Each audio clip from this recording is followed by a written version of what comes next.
Okay, so we're back, episode number 1. What a big deal. So I've been thinking about doing this for, it's got to be close to a year, and I think back when I started thinking about this, it looks like a lot of people in YouTube were making a pretty good pile of cash, and now not so much.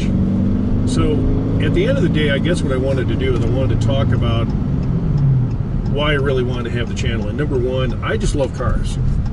And I love driving cars, and I like working on them, and I like listening to them. So, forever and a day I've been driving a Ford Mustang. They've been really my mainstay. I've had about 7 Mustangs, the last one being the 2009 Mustang GT Bullet. And it was the best Mustang I've ever had in my life. It was just fantastic, it was sleek, it was stealthy, it was understated and underpowered.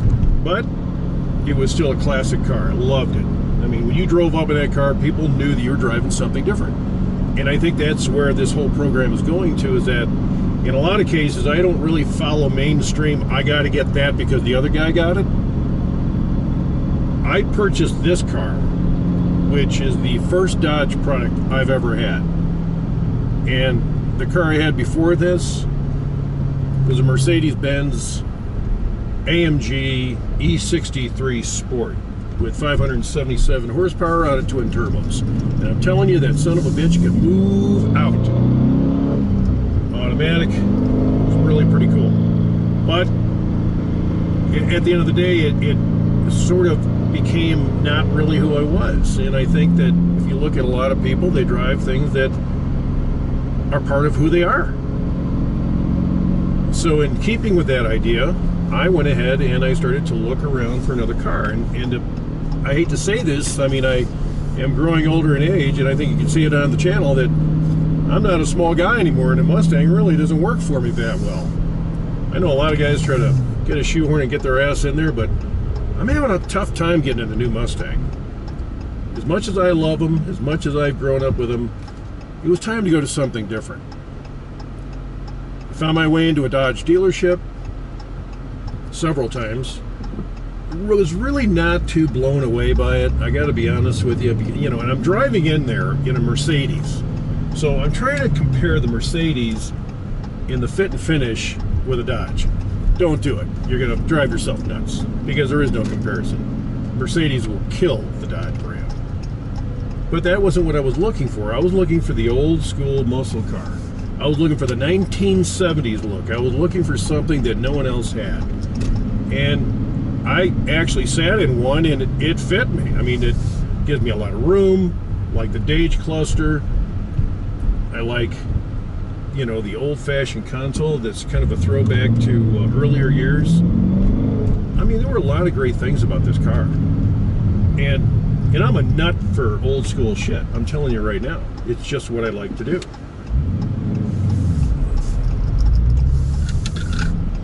So for me, old school was the only school. I'm going to be honest with you. It's the only way I wanted to do this.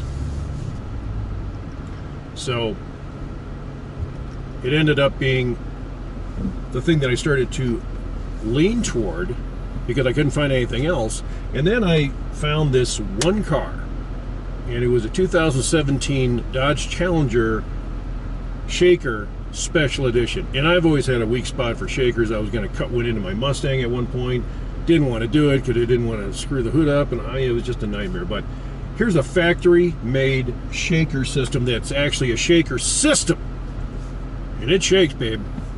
When I got inside and I drove it, I didn't really like it because you had this big bubble on the top of the hood, and I wasn't used to having that much drama going over a hood, so it was like, god damn, I can't even see through the thing to drive.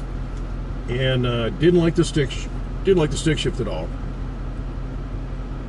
Then I moved toward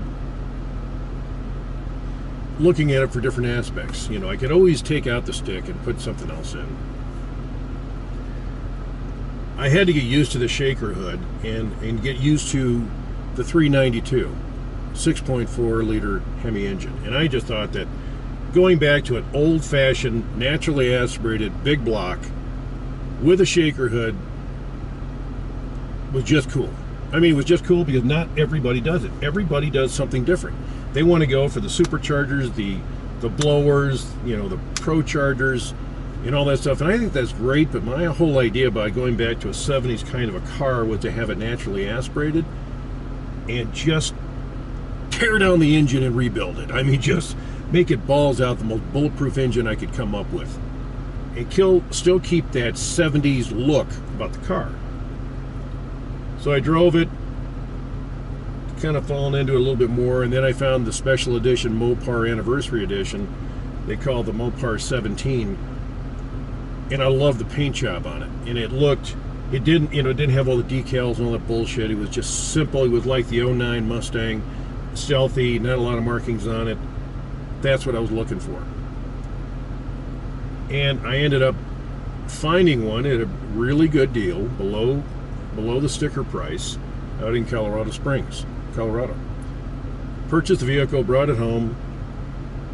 Really started to really enjoy the car because it was big. It was just kind of like a big old boat, and had the big old engine. And then I'm going through YouTube channel after YouTube channel trying to figure out exactly how I'm going to mod this thing. What mods am I going to put in it? What are the ones that are important? I don't mean little cosmetic bullshit acts, because in a lot of cases, I'll be honest with you, there's not a lot of we're going to do with the outside of the car. I like the outside of the car. It's black with silver.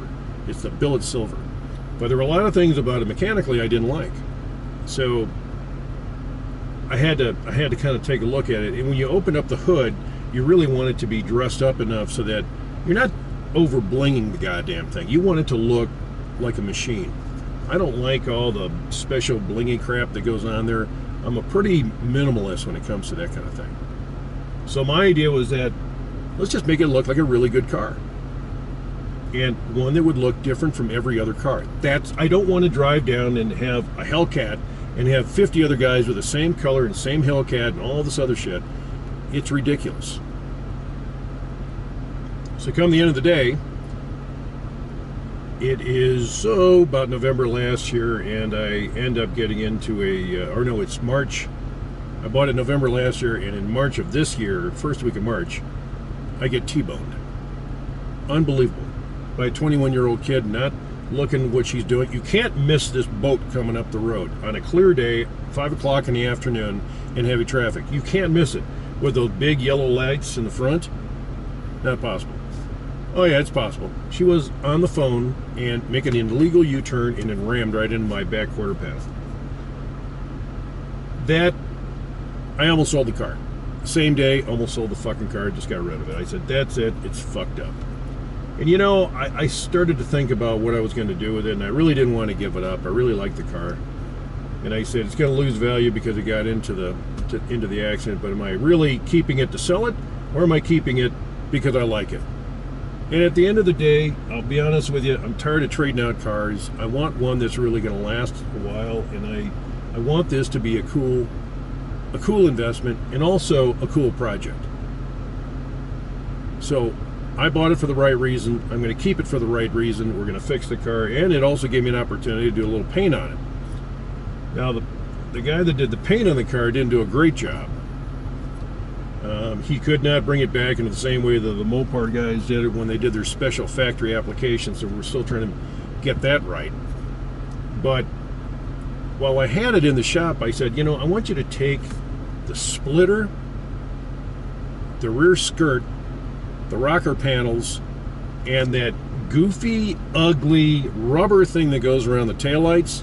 Take all that off, sand it down, and I want you to paint it the same color black as the rest of the car. And make it look like it's a show car. And I'm telling you, it changed the whole perspective of this automobile. This thing pops when you look at it now. So while I was in the shop for, I hate to say this, 3 fucking months, it took this guy to put this car back together. 3 months, I ended up buying a catch can. I ended up taking the reservoir and having him painted, and I saw this on Speedy's Garage where he took the Go Mango car and he took the radiator reservoir and painted the damn thing the same color as the car. I did the same thing. I painted it billet silver. It looked great. And then I put the catch can in. I got the cover for the ABS brake, and I haven't done another thing to the engine bay. It looks really fucking hot. So I'm going to leave that for the time being like that. I don't need to do any more to it. I think the only thing I might do is get something for that oil ring that I got to yank out, that yellow piece of shit that's in there now. I'm going to get something that looks more, you know, tough and industrial. Right now it just looks like a child's teething ring. And then the last thing I did was I got a Barton shifter for this with a Speed Dog ball. And I'm telling you, this was a project. In fact, I mean, I'm glad I did it. I think it's absolutely fantastic. I think the other stick shift was a piece of shit. It kept skipping gears, you know, not falling into play. This thing is so solid, and it's like a great big chunk of steel. So when you're in gear, you know you're in gear. I mean, this thing just pops into gear. It's got a spring-loaded mechanism so that when you come out of first or second, you're automatically lined up for third and fourth, which is phenomenal. So you don't have to, you know, try to figure out where you're going to go with that thing. That's really phenomenal. And the look of it gives it that little bit of punch that you wanted to have the car to have in the beginning. So that part of it is really, really very cool. And I like that part. So overall, do I like the car? I love the car. I mean, it fits me. It looks different than anything else. When other Dodge Challenger guys come up, they're always looking at me like, what the hell is that thing? And it's just minimal badging and all that other crap, and I don't need it. I want it to look hot. I want it to look stealthy. I want it to look classy. The word classy and Challenger normally don't go in the same bucket, but it does when you see it. I'll show you some pictures. Am I going to do anything else to it?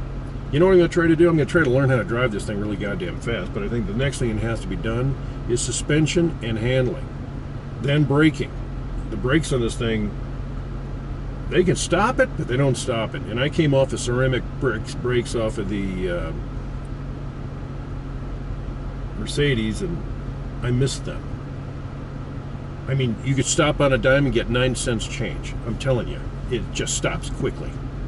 So, to tell you the truth, I mean, I do know that I appreciate being able to stop 4,000 pounds of vehicle, and that's what you got to do. So, to do it right, you do it right. Other than that, I think we're going to just share some video clips on what I want to do, my thoughts on the new 19 lineup for the three new versions of the Challenger, which all look identical, by the way. Just a short overview, my aspect. The guy that's the head of Dodge, who feels he's done this great thing, he ought to be fired. That loser has systematically fucked up everybody else's value on a car. I mean, part of the gain on buying an automobile is that you're not going to get the same kind of thing in the next model year, and you kind of know you're going to lose out on it unless you go back and try to find that car. I mean, he gave all the hand-me-downs from the Hellcat down to the goddamn Scat Pack, which is what this fucking thing is. And I got to tell you that I don't like it. I think it looks like shit. Make it look different. You made it look like a used Hellcat. You made it look like a guy in a Scat Pack bought all the parts for a Hellcat to make it look like he had a Hellcat. Are you out of your mind? At least give him a different fucking vented hood. Jesus. You know, but other than that, I think it's all cool. I think the red eye, I feel bad for the guys with the Demons. Sorry, boys, you lost out. You have lost out. But you do have a car that doesn't look like anything else. So you've got that variation in your car and the red eye. But you know, it's just crazy. I mean, they don't even make the red eye look any different except for the tail and except for a red dot inside of an emblem. I mean, give me a break. Make that son of a bitch stand out. If you're going to pump that thing up to be almost as badass as a Demon, then by God, give it some goddamn trim that makes it look different. That's what you're supposed to do. You think these guys would learn? No, it's just power. I think that's great. You got a little bit more of the handling. I think that's great too. But you're losing the idea about what the car should look like on the outside to give it the different look, and the fact that it grew up into another vehicle. Anyway, good luck. So, would I trade this to get one of those? No. This one stands out because it's different. This one is completely different no matter what the fuck you're going to do to it. I mean, if I got a red eye, or if I just got a Hellcat, I would probably paint it the same color scheme as what I did to this to make it just stand out and be different from everybody else. Beyond that, it is what it is. I love the Challenger. I think it's kind of a cool car. It's old school. It's got some new attributes. Love the screen, love the gauges. Really love my stick shift. The steering wheel could, you know, it's not bad, but they could do a little bit more with it. But to tell you the truth, I bought it because of the engine, even though it's only 485 at the crank. I'm planning on doing enough naturally aspirated work, you might say, to get that thing so it's 600 at the wheel. There's a way to do it, but it's going to cost a bit of money. But when it's done, it's going to be a rock solid, naturally aspirated car, and that's what I've always wanted to have. And I got to tell you, if I had 600 at the wheel, I'm perfectly happy with that. And it's more powerful than the Mercedes was, and if it's more responsive, I'm even happier yet. So that's it for the first video. I think that you know, in closing this thing out, I'll find my own way and have my own way of doing things and how we're going to talk and how we're going to move through this whole experience. But at the bottom line, this is not about making money on YouTube. This is about finding other people who have the same aspirations that I do about a car. These are gearheads. Maybe we'll just call it gearhead. But that's what I want to do. This is how I want to be. And I want to be known for the guy that stuck to his guns, kept the car, and did it his way. And you know what? That's what it's all about. Fuck everybody else. So until next time, I bid you adieu.